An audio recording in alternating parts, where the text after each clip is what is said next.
আসসালামু আলাইকুম প্রিয় দোস্ত। তো আমরা নিয়ে চলে এলাম আবার সেই বিশ্বস্তমার একটা নতুন ভিডিও নিয়ে। তো দেখুন মাশাআল্লাহ কত সুন্দর একটা ভিউ। এখানে দেখেন, এই যে দেখছেন পুরো মাঠ ফাঁকা আছে, পুরো মাঠ জুড়ে বিশ্ব ইজতেমাটা হবে। এখানে অনেক কাজ বাকি আছে, তো আমরা বাড়িতে বসে না থেকে আসার চেষ্টা করি। দেখছেন কত সাথী ভাইরা এসছে কাজ করার জন্য এবং তার কাজ করছে। তো এরকম ভাবে কিছুদিন এলে হয়তো কাজ গুটিয়ে যাবে। তা আমরা বাড়িতে বসে না থেকে আসার চেষ্টা করি, আপনাদের একটু দেখানোর সুযোগ করে দিলাম। কত সুন্দর ভিউ একটা, মাশাল্লাহ।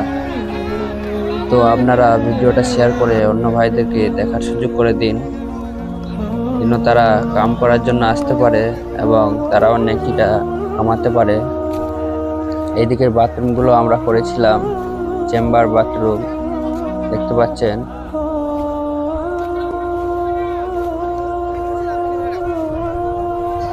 এদিকেও একটু দেখানোর চেষ্টা করব।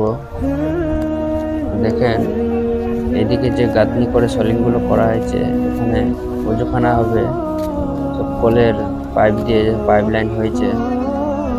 এইদিকেও দেখেন সব প্যান্ডেলগুলো হয়েছে, তিরপল টাঙাতে বাকি আছে, ইনশাল্লাহ হয়ে যাবে কিছুদিনের মধ্যে।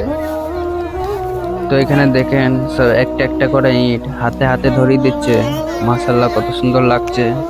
তো আমরা যারা কোনো না কোনো কারণে আসতে পারছি না, এই ভিডিওটা শেয়ার করে যারা আসতে পারবে, সুস্থ আছে ভালো আছে, তাদেরকে দেখার সুযোগ করে দিন। তারা যেন আসতে পারে, আল্লাহর রাস্তায় কাজ করতে পারে, কিছু নেকি কামাতে পারে। তো আপনারা ভালো থাকবেন, সুস্থ থাকবেন। আসসালামু আলাইকুম।